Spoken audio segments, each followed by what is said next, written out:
There we go. Hello, beloved ones. How much am I here?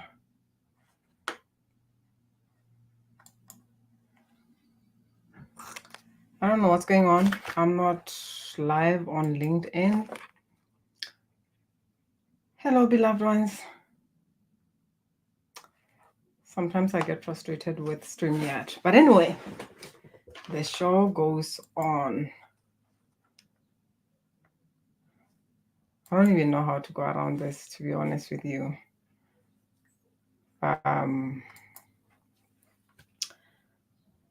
much am I here? The Freedom Illuminator Embodiment Queen, helping individuals to finally break free from generational toxic imprints and patterns, connect to the higher selves so that they can tap into the unwavering self-love and embody their confidence and crush it in the bedroom or boardroom and beyond in 90 days or less.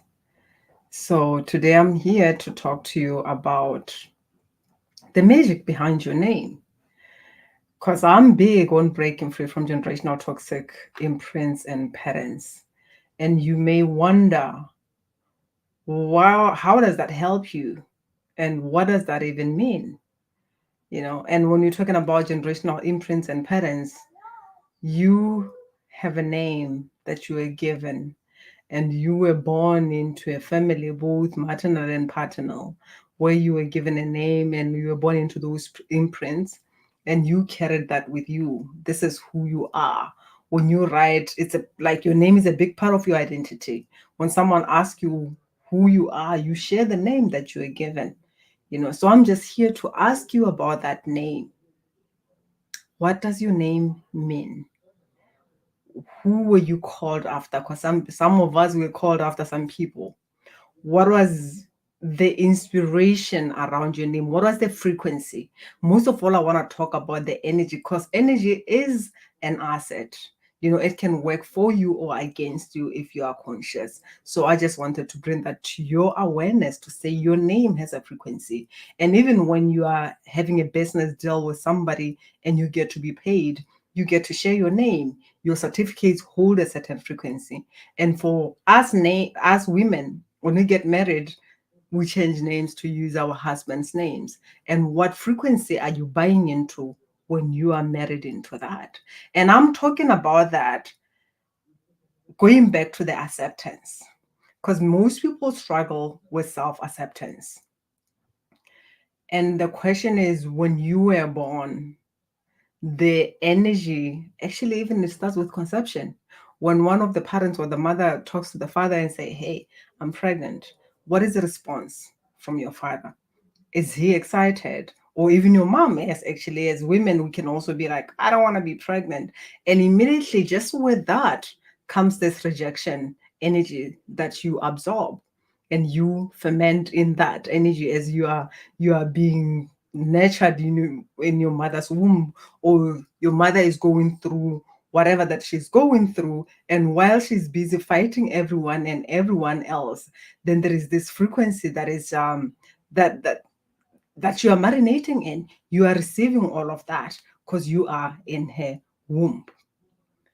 And since today I wanted to talk about the name, and this came through after, it's quite interesting because I've never spoken about this for a while, but it just came through. I was in an interview and somebody asked me this question, and I just got to share this, and I'm like, I've never shared this before. So let me just go live and share this with other people. We are named after someone. This is common. I was named after my father's sister. I have a middle name that I use, and I was named after my father's sister. And you may have been named after somebody, or whatever the name that was given to you, And for me, exactly. Oh my God. And I believe a lot of us, we can relate with that rejection. And here's the thing. I just love what you shared, that it weighed on you for a long time. Some of us will be like, I don't remember anything happening. So my mom loved me and all that. Or maybe your father was absent or your father was present, but it's kind of like everything was just fine. according to the human eyes. But what is the underlying energy? Because it's not about, oh, my parents were married on. It's not even about that. Because I'm going to share my story with you. Or I was born, my mother and father were married when I was born. And like I said, I had a middle name. When my parents were both alive, there's a name that I was called, everybody used it. But somehow it never occurred to me to use that in my birth certificates or whatever. But when I was moving, like more than 10 years ago, I just decided, you know what, let me just use my middle name. Like I kind of like accepted it personally and I used it. And here I was going through trials and tribulations where like everything was just being turned upside down, which came through with that question of who are you without your children? Who are you without your mother? Who are you without your religion? Who are you without your house? Like, because I lost everything that I had, right? So while I was going through the journey of finding out who I was, one evening, this voice just came through and asked me, do you want to know who you are? And I was like, yeah, because I've cried many times, like, I don't know who I am and all that. So when this voice came through to say, do you want to know who you are? I was like, cool, I really want to. And it started with my name. I am.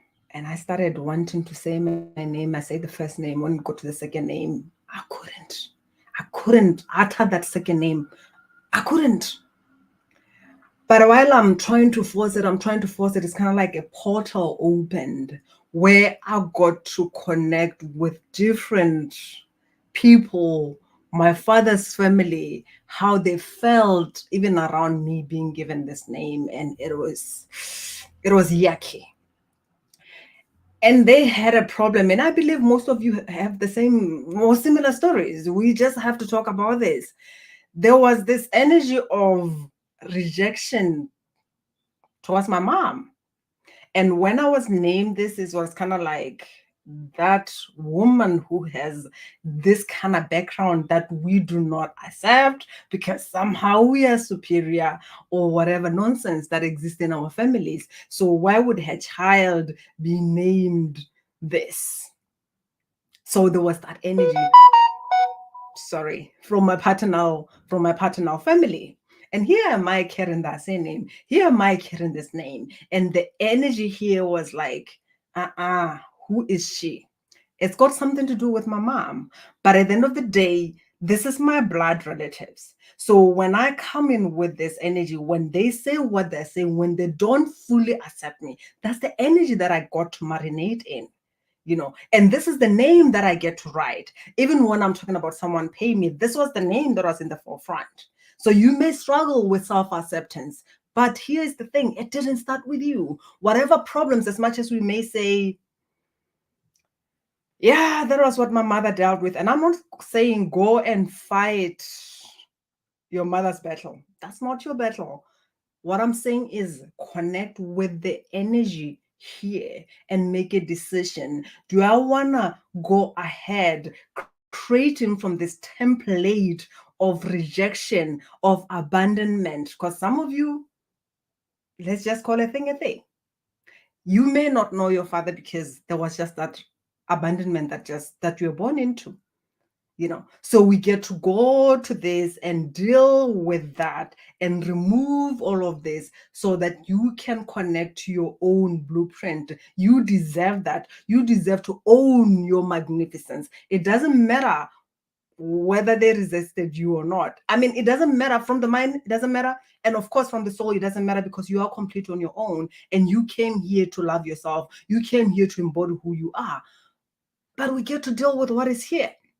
Because no matter what we tell ourselves, at the core of our being, when we come into a family, we want to be loved, we want to be accepted, especially in the moment when we didn't know any better. Here is just a beautiful soul that you are who is born into this family, and you are excited, but they are not excited because there's so many things that whatever expectations and requirements of who that child gets to marry into. And I'm also looking at, even when you're talking about mother wound or father wound, you may have not experienced this within your own biological family, but when it comes to your mother-in-law and all that, there was that energy. Even when you are getting married, you are taking your husband's name, especially for us women here in Germany. Both men and women can change the surname and use, each other's, however they choose to do that. But it's commonly known that a woman has to change a name and use the husband's name. There is a frequency that you are born into, which is whether it's that abandonment, rejection that is playing through in your own lineage, whether it's paternal or maternal. Let's look at that. Because at times it's the maternal family that is like, oh my God, you are married into this family, you're going to be using, so there is that. And then you are born, you marinate into that. And then you go and get married.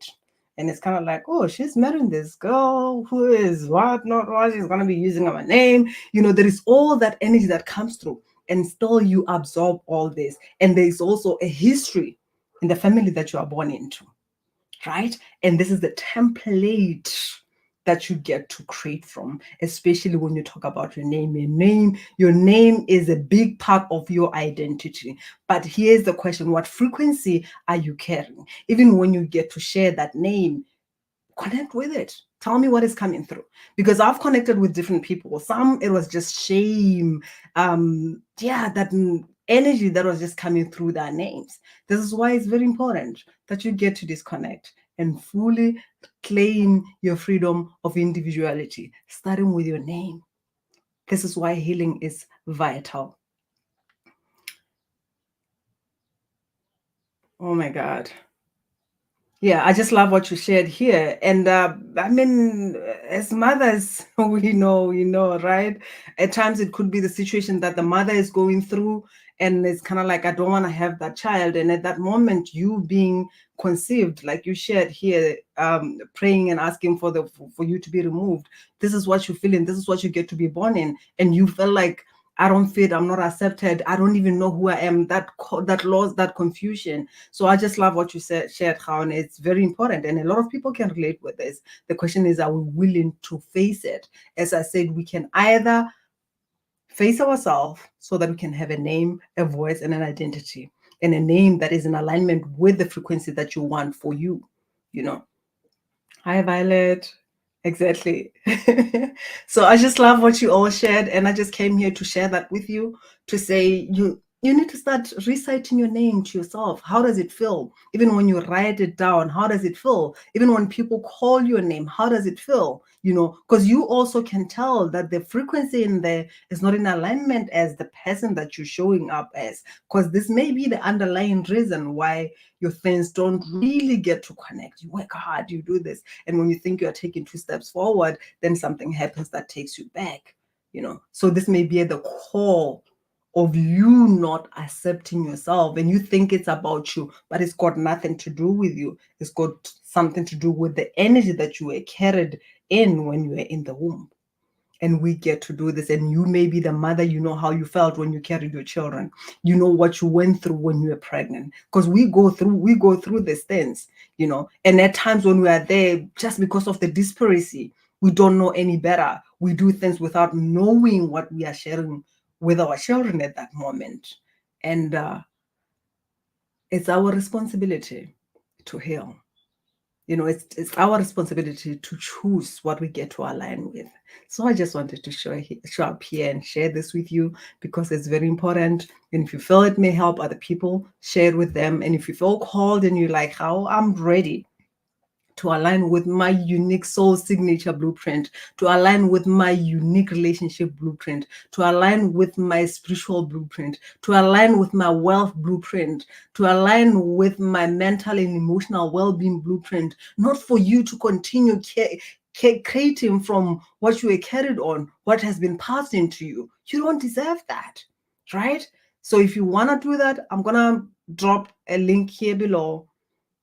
Book a call and let's see what is really stopping, what is it that is interfering with your freedom and success blueprint, because you deserve to fully align with your freedom. And here's the thing that I truly believe: the level that you are fully free is the level that you are fully joyful, and that is the level that you are fully loving. So what are you choosing? I love you, and I'll leave you with that. And thank you, amazing beings, for being here with me. Much love. And share with me what came through for you. Thanks. Gaonen, Violet. There's nothing as beautiful as connecting with the land of my home, Botswana. Much love. Bye bye.